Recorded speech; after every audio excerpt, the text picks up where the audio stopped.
신앙생활하는 궁극적 목적은 구원입니다. 구원의 완성입니다.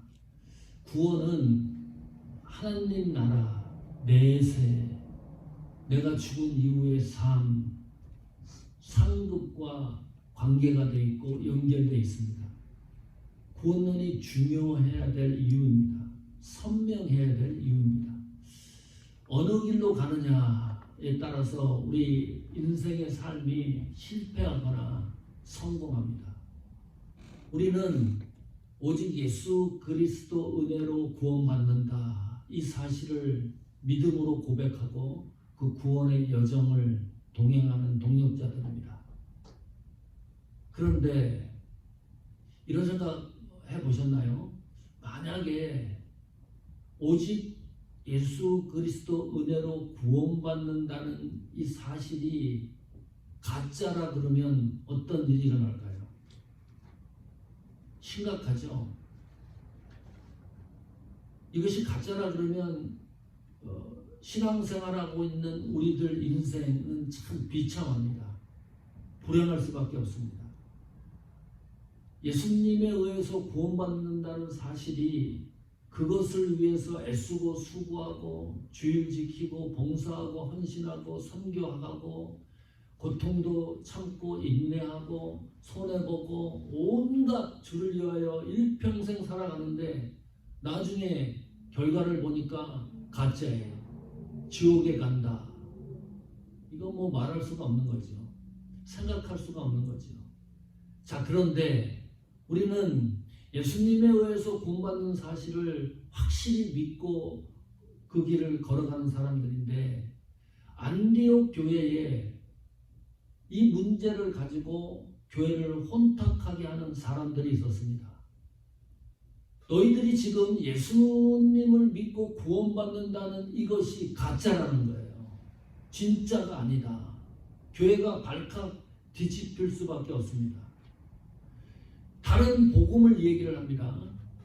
예수님만 믿으면 구원받는 게 아니라 할례를 해야지만 구원에 이른다. 보통 혼돈스러운 게 아니죠. 주님만 믿으면 구원에 이른다고 그 여정을, 그 믿음을 갖고 걸어가고 있는데 어떤 사람들에 의해서 그것을 회파시키고 있습니다. 바울과 바나바가 그 문제를 해결하기 위해서 논쟁하고 토론하고 이야기 나누고 많은 시간을 투자했는데 도저히 결론이 안 나는 거예요. 그렇게 주장하는 사람들이 뒤로 물러설 기색이 안 보이는 거예요. 그래서 구원론 상정 안건을 예루살렘 총회의 안건으로 공식적으로 제출을 한 겁니다.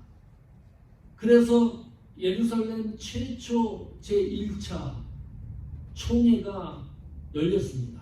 그 문제를 논의하기 위해서 오랜 시간 동안 이야기를 듣고 총회에 참석했던 사람들 이야기, 세미나, 또 발언 이런 걸 모든 걸 종합을 해가지고 드디어 하나의 결론을 냅니다. 결론을 내서 총회에 참석했던 바울과 바나바 그리고 몇 사람, 게다가 두 사람을 더 예루살렘 총회에서 특사로 파송을 해요. 바사바라고 하는 유다와 실라입니다. 이 실라는 최초로 성경에 등장을 해요. 이 실라라고 하는 이름을 꼭 기억해 놔야 됩니다. 왜냐하면 후에 바울과 선교 동력을 하는 사람입니다. 안디옥 교회로 와가지고 이 구원론에 대한 총회의 결정 상황에 대해서 그냥 말로 전하는 것이 아니라 세미나를 합니다. 온 시간을 투자를 해가지고 구원이 어떻게 확립이 되고 확증이 되는지에 대해서 확실하게 증언을 합니다. 이것이 성경적 구원론의 확증입니다. 우리가 읽은 사도행전 15장 28절에 성령과 우리는 이 요긴한 것들 외에 아무 짐도 너희에게 지우지 아니하는 것이 가한 줄 알았노니 그랬습니다. 이것이 1차 예루살렘 총회에서 결의한 구원론에 대한 최종 결론이 사도행전 15장 28절의 말씀입니다. 잘 보십시오. 성령과 우리는 용인한 것들 외에 아무 짐도 너희에게 지우지 아니하는 것이, 짐이 뭐예요? 할례입니다. 교회를 흔들었던, 다른 복음을 얘기했던, 할례를 행해야지만 구원에 이른다고 하는 그 짐이 너희들을 억누르고 있었는데, 할례를 통해서 구원에 이르는 것이 아니라 오직 예수 그리스도를 통해서 구원에 이른다는 것을 문서화했습니다. 확증한 겁니다. 이것이 성경이에요. 이거 성경 기록입니다. 구원이 뭐냐? 할례를 통해서 구원에 이르는 것이 아니고, 행위를 통해서 구원에 이르는 것이 아니고, 오직 예수 그리스도 은혜로 구원에 이른다는 것이 성경적인 구원론의 확증입니다. 여기에 무엇을 첨가하고 어떤 것을 첨가해서 이해하는 것이 아니라 아주 명료합니다. 구원론에 대한 성경적 제시가. 오늘 이 결론에 이르는 구원론에 대한 권위가 세 가지가 들어 있습니다. 그 세 가지 구원론의 권위에 대해서 살피려고 합니다. 첫 번째입니다. 첫 번째 구원론의 권위는 하나님이십니다. 성부, 성자, 성령이십니다. 다른 말로 하면 구원론의 주인공이 하나님이세요. 이 구원이라고 하는 이 단어의 소유권자는 하나님이시라는 말입니다.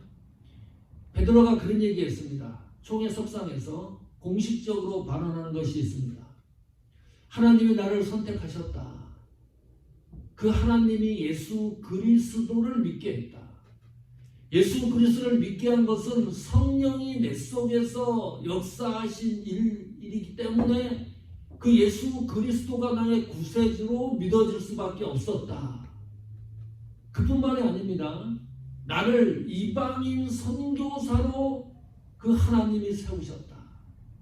구원이라고 하는 것은 하나님의 절대 주권과 선택에 의해서 시작된다는 것을 확증시켰습니다. 이것이 구원론의 시작이라고 그랬습니다. 기억을 잘 하고 계셔야 됩니다. 첫 번째 질문입니다. 이런 질문을 해요. 이런 성경적 구원론에 대해서, 자, 목사님, 그러면 하나님이 나를 선택해서 구원에 이른다고 했는데 구원은 변하지 않는 겁니까? 한 번 구원은 영원한 구원입니까? 어떻게 생각해요? 예. 한 번 구원은 영원한 구원이죠. 예. 왜냐하면 그것은 우리 논리가 아니고 성경적 논리이기 때문입니다. 어떻게 구원이 실패하고 변할 수 있느냐라고 질문을 하는 거예요. 그렇게 믿는 사람들도 또 있어요. 불안하죠. 이 구원의 확증, 분명한 것이 없으니까 내가 구원을 받았는지 안 받았는지 헷갈리기도 하고, 그러니까 하나님이 구원해서 나를 선택했다고 아무리 성경을 얘기를 해도 그것을 받아들이기가 어려운 거예요. 구원은 실패할 수 있다라고 생각하는 부류가 있습니다. 그런데 성경은 그렇게 말하지 않습니다. 영생 주기로 작정된 자는 다 믿더라. 구원의 그 주어가 하나님이에요. 하나님이 구원하기로 작정된 자는 다 믿는 가운데 백승철이 그 안에 포함이 되어 있는 겁니다. 백승철을 하나님이 구원하기로 이미 작정을 했어요. 창세전에. 그래서 구원이 완결된 거예요. 구원이 어떻게 변할 수 있느냐라고 말하는 것은 질문 자체가 틀린 겁니다. 질문 자체가 틀리기 때문에 답이 엉뚱한 답이 나옵니다. 성경과 반하는 답이 나옵니다. 구원이 하나님에 의하여 구원이 완결되는데 어떻게 구원이 변할 수가 있습니까? 분명히 성경이 하나님에 의하여 구원이 완성된다고 말씀하고 있는데 변할 수 없는 거죠. 구원은 하나님의 절대 주권과 의지에 의해서, 선택에 의해서 우리는 구원의 출발점이 있습니다. 이것이 구원의 확증입니다. 담대해질 수밖에 없습니다. 두 번째 질문. 그래서 이렇게 질문을 해요. 자, 그러면 좀 복잡해집니다. 자, 하나님이 한번 선택하면 그 구원에 대해서는 변함이 없다. 하나님이 구원해놓고 변동이 있고 내 상황에 따라서 변화가 일어나고 그러면 하나님의 절대 주권에 대해서 우리는 의지하지 않는 것이, 인정하지 않는 것이 되는 거니까 심각한 문제가 되는 겁니다. 하나님이 구원을 완성하고 변하지 않는다 그러면 잘 됐다. 세상 엉터리로 사는 겁니다.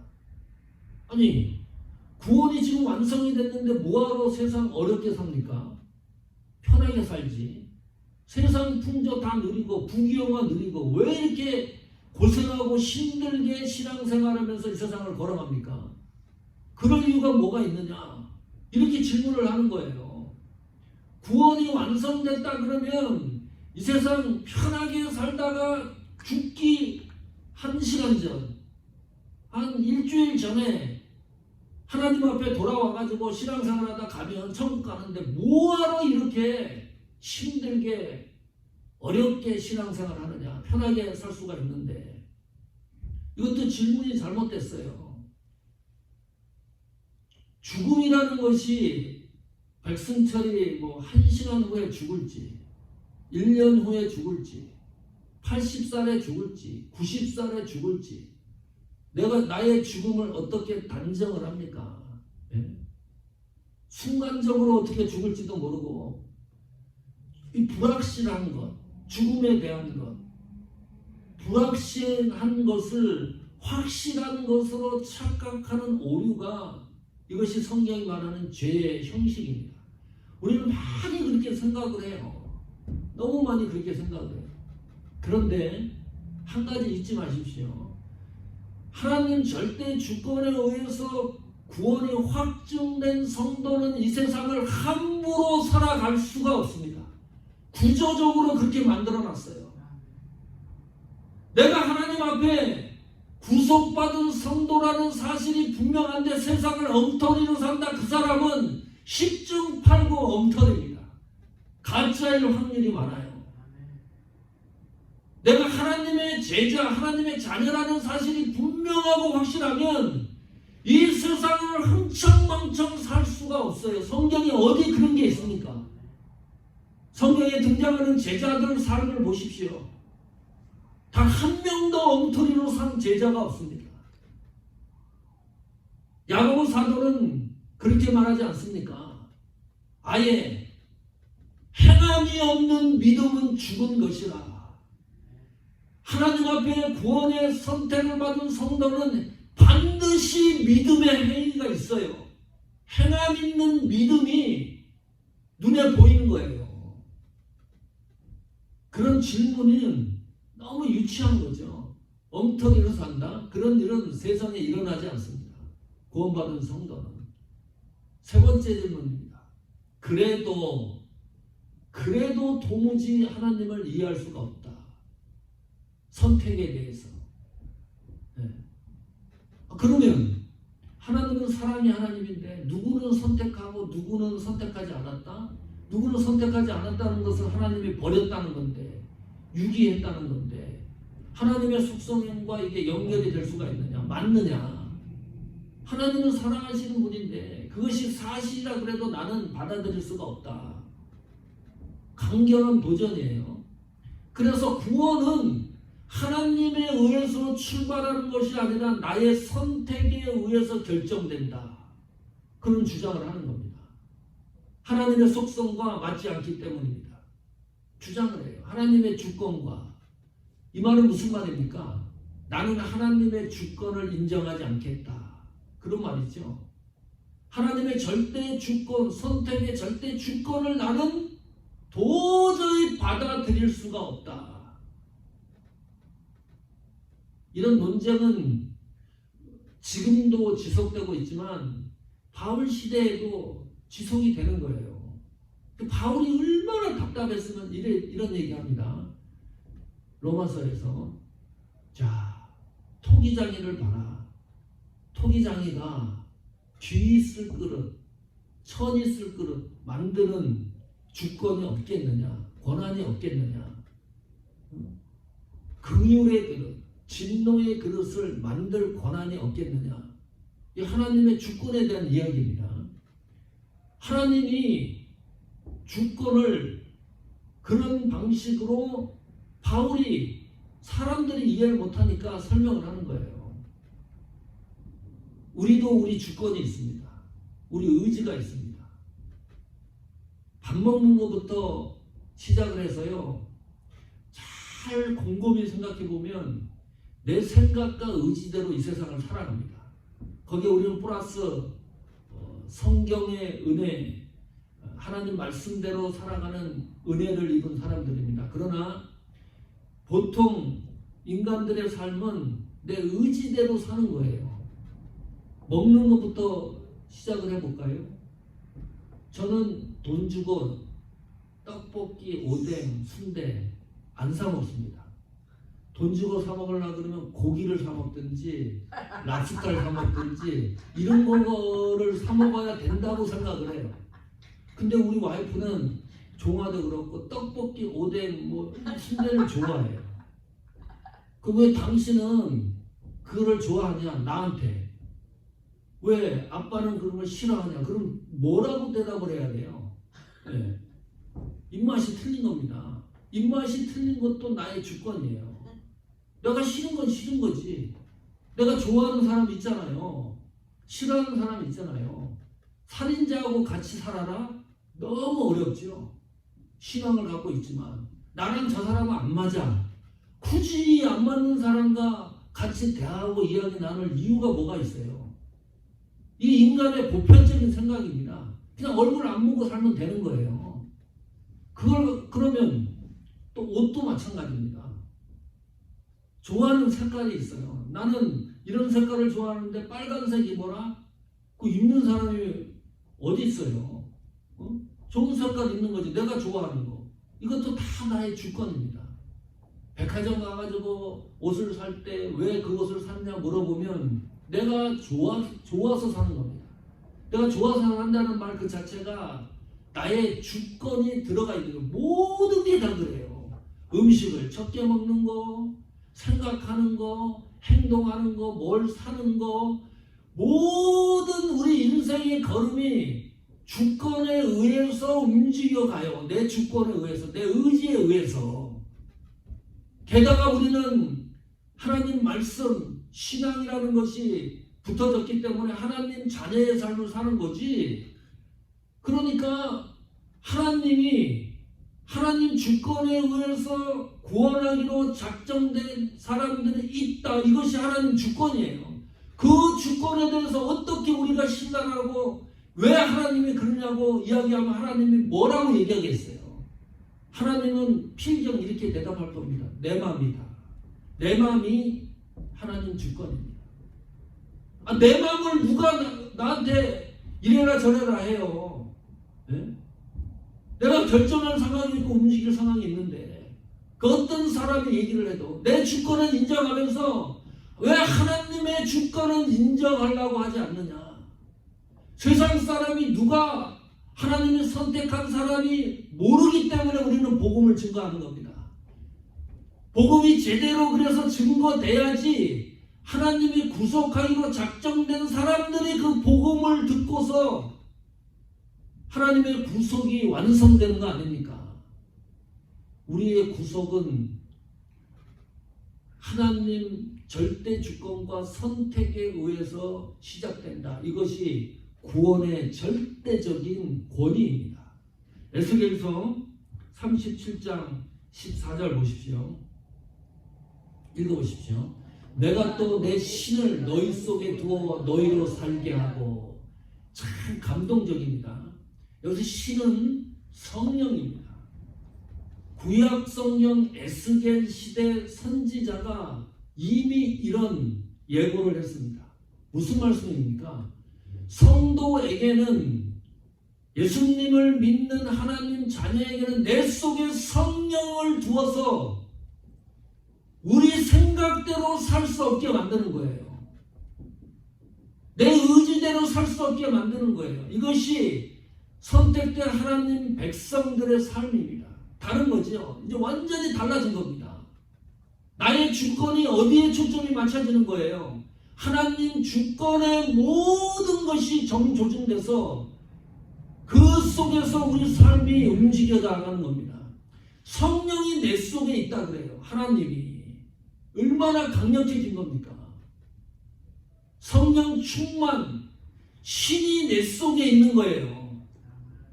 하나님이 선택한 백성에게는 그 삶을 영위하는 겁니다. 그 구원의 권위는 하나님이시다. 이런 정의가 성립이 되는 거죠. 두 번째, 구원의 권위는 성령입니다. 이 베드로가 총회의 모든 석상에서 베드로가 증언할 때 그런 얘기를 해요. 나는 하나님에 의하여 선택이 됐고 하나님에 의하여 예수를 믿게 됐고 또 얘기합니다. 오직 예수 그리스도에 의하여 구속에 이른다라는 것을 강조를 합니다. 그것이 다 총회 기록에 그 회의 기록에 기록이 되는 거예요. 그 이야기를 마치고 난 후에 누가 얘기를 합니까? 야고보가 보충 설명을 합니다. 여기 야고보는 야고보 사도가 아닙니다. 야고보 사도는 벌써 순교해 있죠. 최초의 순교한 예수님 제자입니다. 여기에 등장하는 야고보는 예수님의 형제입니다. 그 야고보가 베드로가 증언한 것에 대하여 보충 설명을 하는데 그 보충 설명하는 재료를 어디서 갖고 오냐 하면 아모스 성경 9장 11절 12절 말씀을 가지고 와가지고 보충 설명을 해요. 그리고 이렇게 얘기를 합니다. 사도행전 한번 보십시오. 사도행전 15장 14절 15절입니다. 하나님이 처음으로 이방인 중에서 자기 이름을 위할 백성을 취하시려고 저희를 권고하신 것은 시므온, 여기 베드로입니다. 베드로에게 고하였으니, 이건 야고보의 증언이에요. 이게 무슨 말이냐면 아모스에 대한 기록 9장 11절 12절에 있는 그 말씀을 이야기를 하는데 그 말씀의 내용이 이런 거예요. 구원은 아모스 시대에 이미 그렇게 예언을 해놓은 거예요. 유대인에게만 한정된 것이 아니라 구원이 확장이 돼서 이방인들도 구원을 받는다고 받을 것이다. 구원이 확장될 것이라고 하는 것을 아모스 선지자를 통해서 예언을 해놨습니다. 그 이야기를 하는 겁니다. 그러니까 여기 보니까 처음으로 이방인 중에서 자기 이름을 위할 백성을 취하시라고 저희를 권고하신 것을 베드로에게 말씀하셨다는 거죠. 아모스에서 기록된 그 말씀이 베드로 선지자를 통해서 사도를 통해서 그 말씀이 성취되었다는 것을 입증하는 거예요. 그래서 15절에 보니까 선지자들의 말씀이 이와 합하도다. 같다. 베드로가 이야기하는 것이 맞다 이 말입니다. 구원론에 대해서 복음에서 이야기하는 구약 성경의 말씀이 베드로 사도를 통해서 성취가 되고 그 성취된 것이 선지자들이 말씀하신 것과 일치한다. 복음이 일치한다. 그 말입니다. 이것은 놀라운 일입니다. 복음을 통해서 구속의 권위가 성립이 됩니다. 로마서 10장 9절입니다. 로마서 10장 9절. 로마서 10장 9절 한번 찾아보십시오.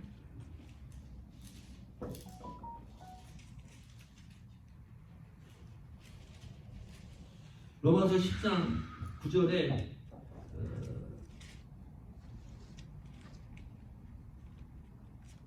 내가 만일 내 입으로 예수를 주로 시인하며 또 하나님께서 그를 죽은 자 가운데서 살리신 것을 내 마음에 믿으면 구원을 받으리라.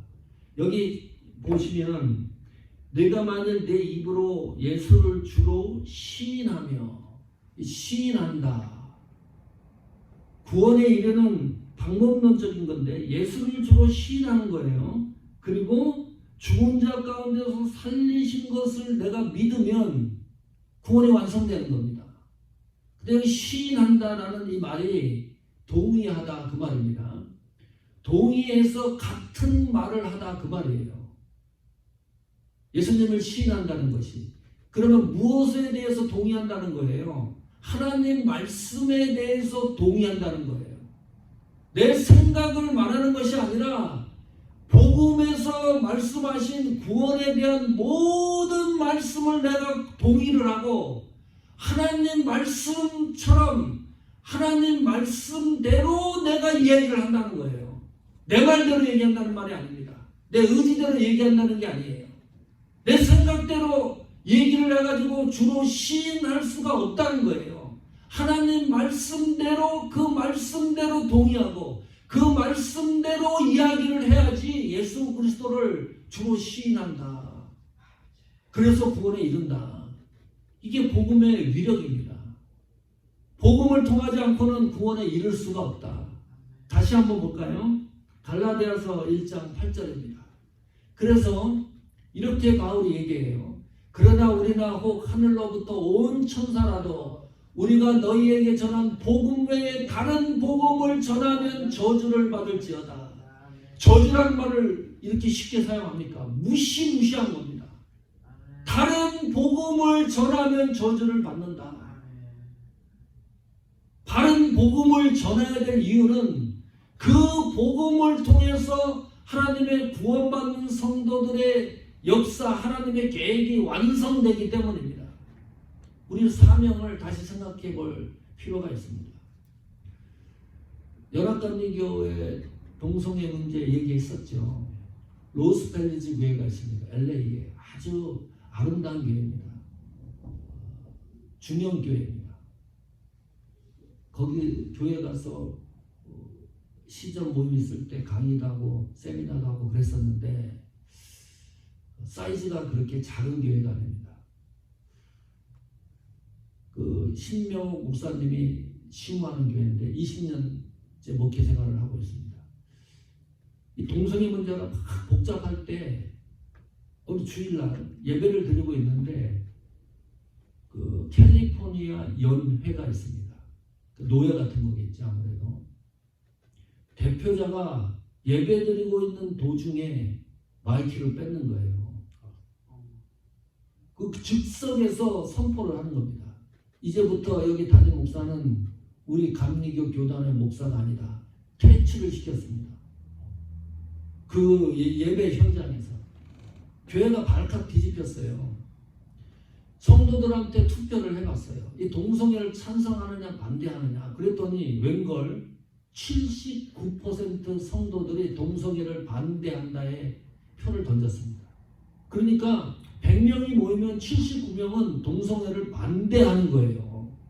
성도들이. 근데 총회에서는 괜찮다는 겁니다. 동성애를 통과시켰어요. 그 목사들도 막 커밍아웃 했다고 그랬잖아요. 나는 게이였다, 레즈비언이었다. 옛날부터 공식적으로 길을 터놓으니까 막 자유스럽게 어쩔 수 없이 신목사님을 따르는 사람들과 같이 나와갖고 교회를 개척을 했어요. 복음을 지키는 것이 이처럼 어려운 시대입니다.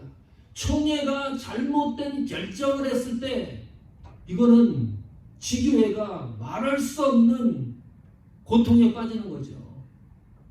예루살렘 총회가 정확하고 명확하게 구원론에 대해서 확증해 줬기 때문에 얼마나 감사한지 몰라요. 우리는 그 길을 따라가는 거잖아요.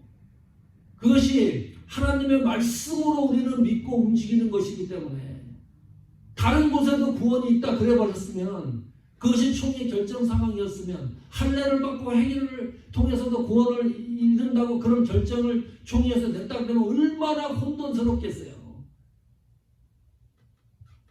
구원은 권위는 복음을 통해서 성취되는 겁니다. 다른 방도가 없습니다. 세 번째, 구원의 권위는 사도들에 의해서 성취됩니다. 다시 본문으로 돌아가 보십시오. 28절입니다. 사도행전 15장. 성령과 우리는 그랬습니다. 성령은 이야기했습니다. 구원의 권위가 하나님에게 있다. 그리고 우리는, 여기서 우리는 누구예요? 사도들입니다. 하나님이 말씀하신 구원론에 대하여 우리는 그 하나님 복음에 대하여 말씀하신 구원론에 대한 복음에 대해 우리는 모든 것을 그 하나님 말씀대로 따르기를 사도들이 이미 신앙으로 믿음으로 또 총회에서 결정할 수밖에 없는 거죠. 확증이 되었기 때문입니다. 여기서 우리는 사도들입니다. 그렇다고 해서 사도들이 구원의 주체자, 주권자, 구원을 이루게 하고 이루지 않게 하는 주도권을 사도들이 가졌다는 의미는 아닙니다.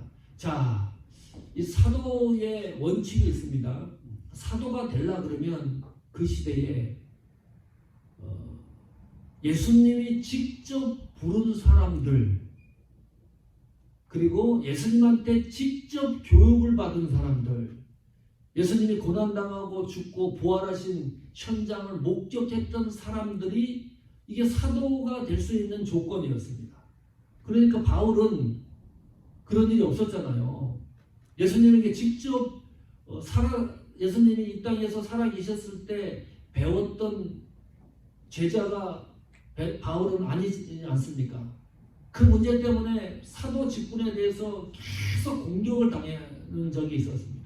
그 사도의 범위가 좀 확장이 되긴 됐는데, 이 사도직은 사도행전 시대를 끝으로 직분이 사라집니다. 지금 사도가 있습니까? 근데 지금 이 시대에 사도가 있다고 주장하는 사람들이 있어요. 피터 와그너 같은 분들. 나는 목사도 아니고 예언자도 아니고 사도라고 당당하게 얘기를 합니다. 사도 종교개혁 시대라고 얘기를 합니다. 그 당시 사도가 하는 역할 가운데 가장 중요한 역할이 뭔가요? 이 사도들은 하나님한테 직통 계시를 받았어요. 그 직통 계시를 받고 하나님과 대면도 하고 기적과 신비한 것들 일으키고, 그래서 성경을 기록하잖아요. 사도들이 그냥 말로 하는 것으로 끝나는 것이 아니라 그 말을 글로 적어 놓은 것이 우리가 읽고 있는 성경입니다. 마가가 글을 적어 놨고, 마태가 글을 적어 놨고, 야고보가 글을 적어 놨고, 누가도 글을 적어 놨고, 사도들이 글을 적어 놓은 것을 우리는 하나님 말씀으로 믿는 거예요. 지금 사도가 있다 그러면 어떻게 되는 겁니까? 계시를 받아요. 내가 하나님 앞에 이렇게 계시를 받았다. 하나님이 나에게 이렇게 얘기를 했다. 예수님이 올 날짜가 몇 년 몇 월 며칠이라 그러더라. 북한이 막 침공해 온다 그러더라. 이런 계시, 어떤 자연적인 계시, 특별한 계시를 사람들마다 받는다 그러면 얼마나 혼돈스럽겠습니까? 누구는 이렇게 얘기하고 저 사람은 저렇게 얘기하고, 그런 일은 일어나지 않아요. 근데 지금 이 시대에 사도의 직분을 주장하고 나는 사도라고 얘기하는 사람들이 있다니까요. 정광 목사님 같은 경우도 사도라고 해요. 성도들이 사도로 또 불러요. 우리 목사는 사도라고. 그러나 성경적 논리로는 전혀 맞지 않습니다. 하나님의 계시 말씀이 종결이 됐기 때문에 우리는 이 말씀을 따라서 움직여져 가는 거죠. 교황 같은 경우도 사도권이 있습니다. 교황은 교황이 지금 현재 말씀하는 그 내용들이 성경의 권위와 동등되거나 우위에 있다고 생각해요. 선점을 해버려요. 교황이 말하면 성경에 없더라도 그것이 성경적이 되는 겁니다. 그런 상황은 우리 기독교가 용납할 수가 없는 거죠. 오늘 말씀을 잘 상고해 보십시오. 구원론에 대해서 분명하고 확실해야지만 우리 신앙생활이 정도를 걸어갈 수 있습니다. 성경의 숲을 중앙을 잘 통과할 수가 있습니다. 흔들리지 않고. 구원론의 첫 번째 권위는 하나님이십니다. 구원론의 두 번째 권위는 복음입니다. 하나님의 말씀입니다. 구원론의 세 번째 권위는 사도들이 기록한 성경입니다. 사도들의 말입니다. 다른 사람의 말이 아니고. 지금 시대는 사도가 없으니까 그럼 어떻게 해야 돼요? 교회가 복음을 복음대로 제대로 증거를 해야 됩니다. 성도들은 복음대로 제대로 신앙생활을 해야 돼요. 시편 62편 1절입니다. 같이 읽습니다. 나의 영혼이 잠잠히 하나님만 바라며 나의 구원이 그에게서 나오는도다. 세월이 가면 갈수록 잠잠히 하나님만 바라볼 수 있는 여정이 되기를 축원합니다. 그 구원이 하나님에게서 나온다고 하는 이 강력한 복음의 메시지가 우리의 삶이 정복되기를 축원합니다. 구원의 감격이 교회에서 회복이 되고 구원의 감격이 내 신앙에서 회복이 되고 그것만 생각하면 그냥 가슴을 치고 눈물이 나고 감사가 북받치고 그 은혜 속에서 은혜의 감줄기를 따라서 마침내 우리의 삶이 정리되는 그 순간에 승리하는 삶이 되기를 축원합니다.